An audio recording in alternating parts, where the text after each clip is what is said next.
চাওক ঝুমুৰটো যদি বিশ্ব ৰেকৰ্ড হয় আমি বেয়া পাবলগীয়া নাই। ঝুমুৰ আমিও চাইছোঁ ন্যায়িকে হৈছে।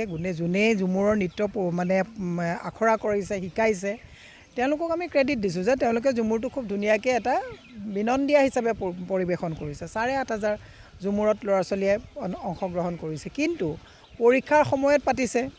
আমি এনেকুৱাও অভিভাৱক দেখিছোঁ পৰীক্ষা বাদ দি পেলাই ঝুমুৰ নাচিবৰ কাৰণে লৈ গৈছে।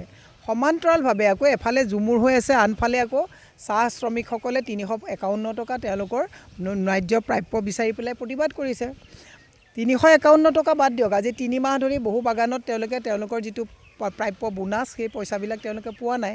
গতিকে মই সদায় কৈ আছোঁ হিমন্ত বিশ্ব শৰ্মাই হাল এৰি শিয়াল খেদিছে।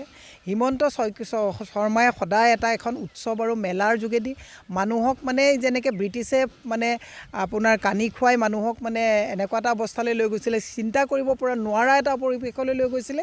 এই কামবিলাক হিমন্ত বিশ্ব শৰ্মা আগতেই কৰিছে। আপুনি ঝুমুৰৰ কথা কেৱল ক'লে নহ'ব, নমামী ব্ৰহ্মপুত্ৰ পাতিছিলে, ব্ৰহ্মপুত্ৰ খনন কৰিম বুলি কৈছিলে, তেওঁলোকে বৰাক মানে পূজন পাতিলে, বিহু বিনন্দীয়া কৰিলে, বিহু বিনন্দীয়াত বিহু বিশ্ব ৰেকৰ্ডৰ কথা ক'লে।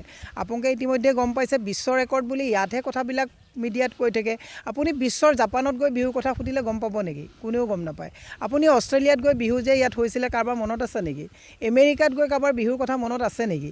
এই কথাবিলাক হিমন্ত বিশ্ব শৰ্মাই এইকাৰণেই কৰে, এইবিলাক কৰিলে পেণ্ডেলত পইচা যায়। আপুনি দেখিছে আজি তাৰিখত বিহুৰ নামত চোফাত ২.৫ লাখ টকাকৈ ভাড়া লগাইছে, এখন চকী ৯০০ টকাকৈ ভাড়াত আনিছে। গতিকে ৰং দিওঁতে তেওঁলোকে কিমান টকাকৈ ভাড়া লৈছে। এই গোটেই কথাবিলাক একচুৱেলি এখন ব্যৱসায়। মোৰ দুখ লাগে এইটো যে মুখ্যমন্ত্ৰীজন যে ঠিকাদাৰ হৈ গ'ল। মুখ্যমন্ত্ৰীয়ে ঠিকাদাৰ। আপুনি অকল ঝুমুৰৰ কথা কৈছে বা এই বিহুৰ কথা মই কৈছোঁ, পৰীক্ষাৰ কথা কৈছে। মই কালি যোৰহাটৰ ঘৰলৈ আহিছোঁ, বৰুৱা চাৰিআলিৰ পৰা কেন্দ্ৰগুৰিলৈকে 4খন অভাৰব্ৰিজ বনাইছে।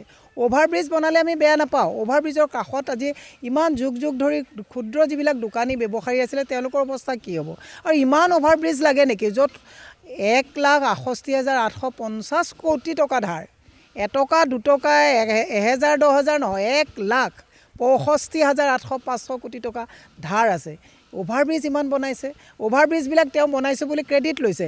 অভাৰব্ৰিজটো আমি ৰাইজে বনাইছোঁ, কাৰণ আমি টেক্স দিছোঁ, মূল্যবৃদ্ধিত পৰিশোধ কৰিবলগীয়া হৈছে। আজি তাৰিখত শ্মশানত গ'লেও শ্মশানৰ আপোনাৰ ঘিৰ পৰা তেলৰ পৰা সকলোতে আজি তাৰিখত GST ভৰিবলগীয়া হৈছে। মুখ্যমন্ত্ৰীয়ে হাল এৰি শিয়াল খেদিছে। বিনাশকালে বিপৰীত বুদ্ধি। মুখ্যমন্ত্ৰীয়ে ভাবিব নালাগে। মই কৈছোঁ দ্ৰৌপদী বস্ত্ৰহৰণ যেতিয়া হৈছিলে ৰাইজক অত্যাৱশ্যকীয় সামগ্ৰীত বস্ত্ৰহৰণ কৰা দি কৰিছে। ৪০ লাখ নিবনুৱা আছে, ৪০ লাখ নিবনুৱাক চাকৰি দিব নোৱাৰাটো এটা বস্ত্ৰহৰণৰ নিচিনাই।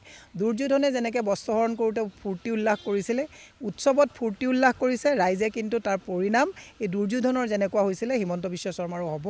ৰাইজে টঙালি বান্ধিছে, ২৬ত আমাৰ চৰকাৰ হ'ব। ৰাইজে কংগ্ৰেছকে বিকল্প হিচাপে ল'ব আৰু মোৰ বিশ্বাস ৰাইজে এইবাৰ ২৬ত পৰিৱৰ্তন আনিব। যিকোনো খবৰৰ বাবে যোগাযোগ কৰক 7099017330 লগতে 7099017110 নম্বৰত।